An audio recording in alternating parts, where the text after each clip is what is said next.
कि भय बिन प्रीत होय न देवा, लाख करो बैरी की सेवा। जिसको आदत पड़ गई है आपके गाल में चांटा मारने की और आपको सहने की, तो वो चांटा मारता ही रहेगा, आप चाहे कुछ भी करिए, क्योंकि उसे कोई डर ही नहीं है। जो मनुवाद की नीति है वो नीति है हमको नीचा दिखाने और गुलाम बना के रखने की। ये जानना चाहता हूं हमने इस अछूतपन को मिटाने के लिए क्या संघर्ष किया। मैं संविधान और ये कानून, बाबा साहब अम्बेडकर या इन सब चीज का मैं कुछ ज्ञाता नहीं हूं, मैं अनपढ़ आदमी हूं।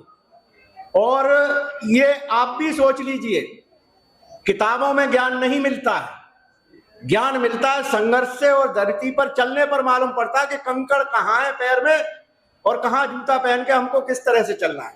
हमारे समाज की बहुत बड़ी कुरीति जो एक थी घूंघट प्रथा की, आज मैं यहाँ देख रहा हूं कम से कम मात्र शक्ति घूंघट नहीं लगाए हुए, और इसके लिए मैंने बहुत बार अपनी बातों को कहा है। एक बात और मैं बता दूं कि ये जो समाज है, जिन समाजों को हम एक दूसरे से जोड़ने की बात कर रहे हैं, बात बहुत अच्छी है, लेकिन क्या हम सच में अपने आप को उस योग्य बना रहे हैं? हम कुछ विद्वान लोग जो अपने आप में पढ़ा लिखा कहते हैं, एक चर्चा कर रहे थे कि यार ये समझौता और आपस में समन्वय कैसे हो, हमारे ऊपर अत्याचार क्यों होता है, लोग बाग हमारे साथ कैसे जुड़े। तो विद्वान तो विद्वता अपनी झाड़ रहे थे, पढ़ो, ये करो, वो करो, जाने क्या क्या कह गए। लेकिन एक अनपढ़ था हमारे बीच में, और उसने हमें एक दोहा सुनाया, पता नहीं किस कवि का है, कि भय बिन प्रीत होय न देवा, लाख करो बैरी की सेवा। ये वो सच्चाई है, और इस पर पेरियार रामास्वामी नायकर ने अपने विचार रखे हैं। यहां जो पढ़े लिखे लोग भी हैं उनको भी मैं आह्वान करना चाहता हूं कि जिसको आदत पड़ गई है आपके गाल में चांटा मारने की और आपको सहने की, तो वो चांटा मारता ही रहेगा, आप चाहे कुछ भी करिए, क्योंकि उसे कोई डर ही नहीं है। लेकिन जिस दिन चांटा मारने के वाले को पलट के आपने चांटा नहीं मारा, तब तक वो बंद नहीं करेगा वो अत्याचार। उन्होंने अपनी बातों में कहा है कि ब्राह्मण की जो नीति है, जो मनुवाद की नीति है, वो नीति है हमको नीचा दिखाने और गुलाम बना के रखने की, हमारे साथ अत्याचार करने की। तो जो नीति उसकी है, उसी नीति को अपनाते हुए हमें उसके बराबर खड़े होकर के चैलेंज करना पड़ेगा कि अब तू आ और हम देख क्या करते हैं तेरा।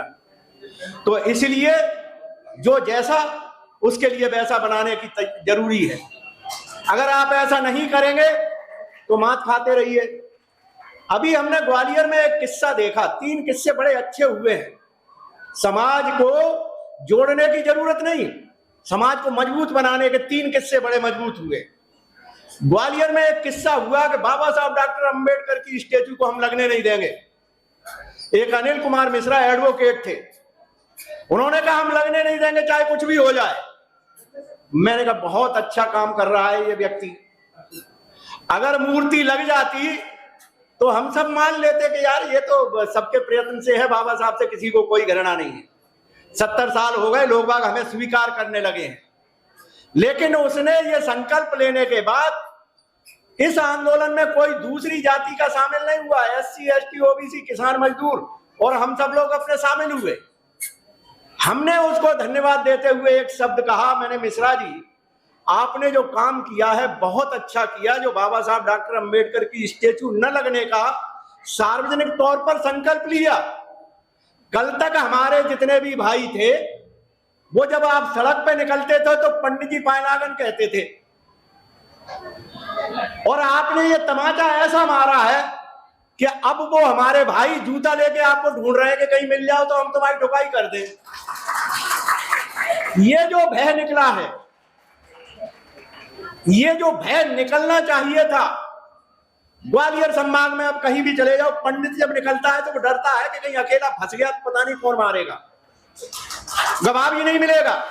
तो हमें भी अपनी शक्ति को उस तरह से संगठित करने की जरूरत है। आप ये सोचते हो कि बाबा साहब डॉक्टर अंबेडकर ने ये कहा था और बाबा साहब ऐसा कह के चले गए थे और मान्यवर ऐसे और ये वैसे, ये हमारे दिमाग में रहने की चीजें हैं। करने के लिए हमें अपना निर्णय लेना पड़ेगा कि हम इस दूरी को इधर से तय करें या इधर से तय करें। इसीलिए बाबा साहब अंबेडकर ने भगवान बुद्ध को मानते हुए कहा था कि अत्तदीपो भव, अरे कुछ अपने भी निर्णय लेना शुरू करो। तो मैं आप लोगों से ज्यादा बातें सैद्धांतिक कुछ नहीं कर सकता हूं। मैं एक चिकित्सक हूं और मैं समझता हूं कि आपके दिमाग के अंदर बीमारी क्या है। हमारा एक बहुत बड़ा भारत का दुर्भाग्य है कि हमने गुलामी, ये कहा जाता है कि हमने 47 में आजादी पाली। आपको ये भी नहीं पता है कि हम जब आज से 2500 साल पहले गुलाम हुए, उससे आजादी कब मिलेगी। उस आजादी का अभी तक पता ही नहीं है कि आजादी का गुलामी का कारण क्या था। हमें सरकार को बाध्य करना चाहिए कि हमारी जो गुलामी है उसके कारण क्या है, और जब वो कारण होंगे 2500 साल पहले जो गुलामी आई है उसके जो कारण आपके सामने रखे जाएंगे और उसका निवारण करने का सरकार संकल्प लेगी, तब कहीं इस देश में विकास की धारा बह सकेगी। दूसरी चीज आपने देखी, जो आपके और हमारे और सबके बीच में घृणा के बीज बोते हैं। हम 4 दोस्त बैठे हुए थे, एक पटेल था, मतलब हम लोग ओबीसी के ही बैठे हुए थे, एक ब्राह्मण भी बैठा हुआ था। ओबीसी वाले ने हमारी थाली में से खाना हमारा जूठा और हमने उसका जूठा खा लिया।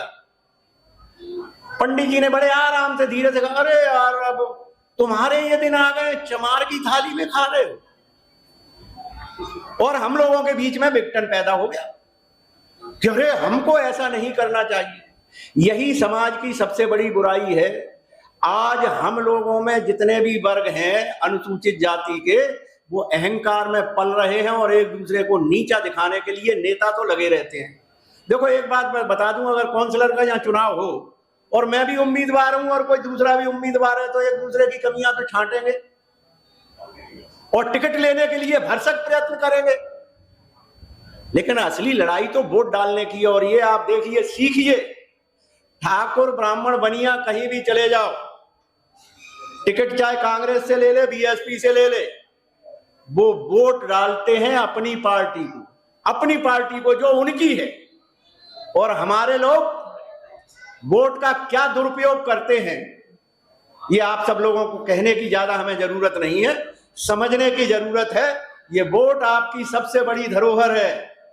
बाबा साहब डॉक्टर अंबेडकर और भी बहुत से नेता, एक बार बाबू जगजीवन राम इस बात को कह रहे थे कि जिस तरह से अपनी बेटी के लिए वर को ढूंढने के लिए माँ बाप जाते हैं, हमें अपना वोट भी इसी तरह से उस व्यक्ति के हाथ में देना चाहिए जो हमारी सुरक्षा करने के लिए कितना सक्षम होगा। हमें वोट की, हमें समाज की, आज हम एक चीज और कह रहे हैं कि आपस में जाति अंतर जाति विवाह होना चाहिए। एक नीरज पटेल जो अच्छे वक्ता भी हैं और सोशल मीडिया पर भी बहुत एक्टिव है, उन्होंने कहा लव मैरिज कोई मैरिज नहीं है, अंतर जाति है। वाल्मीकि का लड़का आईएएस बन जाए, ब्राह्मण की 10 लड़कियां उसके पीछे पड़ जाती हैं और वो शादी भी कर लेते हैं। ये कोई ब्राह्मण और वाल्मीकि के बीच में शादी संबंध नहीं माना जाएगा। उन्होंने कहा कि संबंध वो माना जाएगा जिसमें चमार का बेटा, चमार का बाप वाल्मीकि के घर में जाकर के ये कहे मैं तुम्हारे बेटे से अपनी बेटी की शादी करना चाहता हूं। और इसके लिए जरूरी है योग्य बनना। आज हम और आप सब कहते हैं शिक्षा शिक्षा शिक्षा, शिक्षा पाओगे नहीं, आरक्षण कहां से मिलेगा। तुम शासक बनना चाहते हो, पढ़े लिखे हो नहीं, किस बात के शासक बनोगे। तो आपको विशेषकर मां और इन बेटियों को हर समय अपने बच्चों को दिमाग में एक बचपन से सिखाना चाहिए कि वो चलते हैं, बैठते हैं, उठते हैं, तुम जो ड्रेस है उनकी बनाते हो, ये तो फलाने भगवान जैसा लगता है, कन्हैया जैसा लगता है। तुम्हें उन्हें बताना पड़ेगा कि मेरा बेटा भगवान बुद्ध के बचपन के फोटो जैसे लगता है, बाबा साहब के फोटो जैसा लगता है, ज्योतिबा फुले के फोटो जैसा लगता है।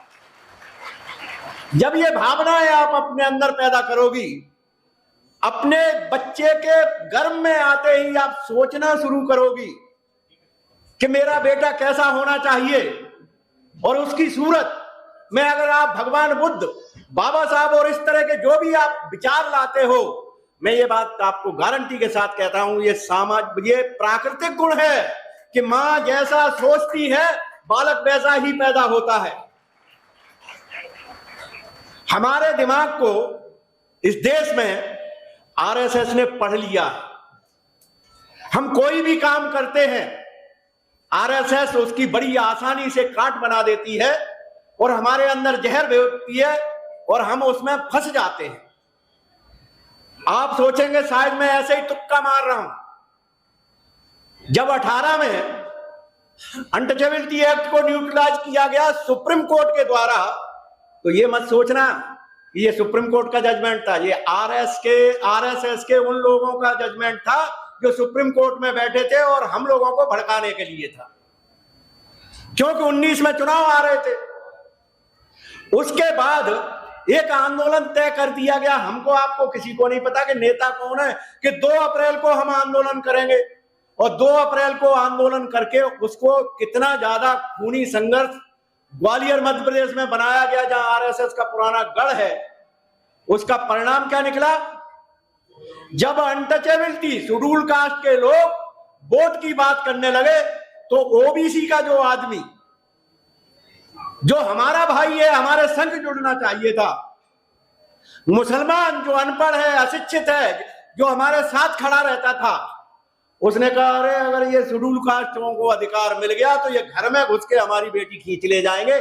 ये आरएसएस ने प्रोपेगेंडा चलाया और आपने देखा थंपिंग मेजॉरिटी के साथ में 19 में चुनाव जीत के आ गई, और वो सुप्रीम कोर्ट के जज, सबको प्रमोशन मिला। आप इसको गंभीरता से सोचना आपको जरूरी है। आज जो कुछ भी किया जा रहा है, बाबा साहब के बड़े बड़े स्टेचू लगाए गए, बाबा साहब का ये किया गया, ये बनाया, अरे बाबा साहब तो इसके लायक थे। कल आपने देखा 3 लोगों के इतने बड़े स्टेचू लखनऊ में परिवर्तन स्थल बना दिया गया। अटल बिहारी वाजपेयी जो अपने साथ में बिना ब्याहे होते हुए दूसरे की बीवी को जिंदगी भर रखा, उसके बच्चे हैं। ये उनके लिए अभिशाप नहीं है, क्योंकि उनके संस्कार ये हैं। श्यामा प्रसाद मुखर्जी और शायद उनका मदन मोहन मालवीय, नहीं, दीनदयाल उपाध्याय, जो घृणा करते थे इस समाज के लोगों को, उनको परिवर्तन की बात सिखाने के लिए उनका बहुत बड़ा पार्क बनाया गया है, जिसकी कहीं चर्चा नहीं है कितना रुपया लग गया, कितना कुछ हुआ। तो मैं आप लोगों से इस बात के लिए कहना चाहता हूं कि आप अपने विवेक से पढ़ते हो, सुनते हो, बहुत अच्छी बात है, लेकिन घर जाकर के भी सोचना कि हम में आपस में भाईचारा कैसा हो। मैंने एक आंदोलन छेड़ा और शायद कुछ लोगों को पता भी हो। मैंने कहा हम जो भी काम करते हैं ब्राह्मण उसकी काट बना लेता है। हमने कहा एससी, तो उसने कहा नहीं इनको आपस में लड़ाओ। ओबीसी उन्होंने अति दलित बना दो, अति पिछड़ा बना दो, लड़ो ये, और हम लड़ते हैं। हमने कहा आप दलितों के बीच में टूक रोटी नमक आंदोलन चलाओ। अगर मैं अपने हाथ से एक टूक रोटी का टुकड़ा अपनी थाली में से अपने भाई को खिलाऊं, और मेरा भाई किस वर्ग का है वो जानते हुए, और वो मुझे अपनी तरफ से खिलाता है, तो कम से कम कुछ न सही 1% ही सही, कुछ तो अछूतपन हमारा आपस में मिट जाता है। हमने इस मंच पे जितने भी लोग हैं, मैं ये जानना चाहता हूं हमने इस अछूतपन को मिटाने के लिए क्या संघर्ष किया है। हम कितने अपने पड़ोस में रहने वाले गरीब भाई, सफाई कर्मचारी, किसको हम अपने घर में शादी में बुलाते हैं ये कह के कि अरे आइए और आप हमारी व्यवस्था में सहयोग करिए। कितना उस वर्ग के लोग बाग हमें आपस में मिलाते हैं कि आइए भाई साहब हमारी इस समस्या में वो करिए। कर्ज लेने जाएंगे दूसरे से, उसको अपने चौधरी बना के बिठाएंगे, लेकिन आपस में तो हम न खाने पर, न चाय पर, न किस पर, तो किस बात का तुम्हारा बहुजन हो, किस बात का समझौता। मुझे उस बेटी की एक लाइन बहुत अच्छी कविता में दिखी, उसने अपने इशारे से बता दिया कि हमें कोरेगांव को भी याद रखना चाहिए। भीमा कोरेगांव हमारी बहादुरी और हमारे परचम की बात तो करता है, लेकिन हमें आपस में जो डर है, आपस में जो डराने का प्रयत्न किया जा रहा है। इटावा में आपने देखा यादव समाज का व्यक्ति, और उनके लिए अब कोई विकल्प नहीं छोड़ा उन्होंने। ब्राह्मणों को मैं बहुत तारीफ करता हूं, ब्राह्मणों की तारीफ की जानी चाहिए कि उन्होंने कुछ छोड़ा नहीं कि अब इसके बाद भी कुछ किया जा सकता है। पहले कथावाचक का मुंडन कराया, फिर उन्हें अपमानित कर कुछ खाना भी खिलाया, फिर उन्होंने ब्राह्मणी के मूत्र से उन्हें वो पवित्र किया। इसके बाद भी अगर उन्हें शर्म नहीं आती है या आपको शर्म नहीं आती है और उन्हीं के पीछे लगते हो तो चुल्लू में डूब बनो। तुम काहे के बहुजन बनोगे और क्यों बनोगे? हम ये वर्ग के लोग जब तक तमाचा नहीं खाते हैं हम जागते नहीं। आज तक जो आंदोलन और यहां जो आप लोग बैठे हुए हो, इसकी उत्पत्ति भी आप पर हुए अत्याचार के कारण ज्यादा जल्दी से हुई है अपेक्षा इसके कि आपके सहयोग के कारण। हम पर जितना अत्याचार हो रहा है मध्य प्रदेश में, उत्तर प्रदेश में या कहीं पर, अभी तक वो सोशल मीडिया में इसलिए आने लगा कि आज सोशल मीडिया बहुत स्ट्रांग है। मीडिया में कभी ये बात नहीं आती, अखबारों में कभी नहीं आती थी। बाबू जगजीवन राम एक बात को कहते थे कि जब दलितों पे अत्याचार होता है तो मुझे बुरा नहीं लगता है, अखबार में छपता है तो मुझे बुरा नहीं लगता है। तो लोगों ने पूछा क्यों बाबूजी ऐसा क्यों कह रहे हो? ये कि इस बात की निशानी है कि अत्याचार जो हुआ उसके मुखर होकर उसके लिए बोलने के लिए मेरे समाज ने अपनी आवाज बना ली है और वो तैयार है कि इस बात को ज्यादा प्रसारित करके हम अपने आप को तैयार करें। इसका दब जाना, छुप जाना, उसको दबा दिया जाना, ये समाज के लिए बहुत बड़ा अभिशाप रहा है सदियों से। और मेरा समाज अब बोलने लगा है इसलिए अखबारों में वो छपने लगा है। सोशल मीडिया पर भी अब यही बात आ गई कि मध्य प्रदेश में एक राजपूत समाज के लोग थे, उन्हें भिष्टा खिलाई गई और पेशाब पिलाई गई। एक ने हमसे आके कहा डॉक्टर साहब देखिए कितना अत्याचार हो रहा है। मेरे काय का अत्याचार है यार? हम तो सदियों से ये अत्याचार सहते रहे हैं, अभी तक हमारी कभी किसी ने नहीं सुनी। आज उनको जरूरत है कि उन्हें कैसे एकत्रित किया जाए। मैंने कहा वो आए हमारे साथ, हम इस संघर्ष को आजीवन अभी तक लड़ते चले आ रहे हैं, हमने अभी तक हार नहीं मानी है।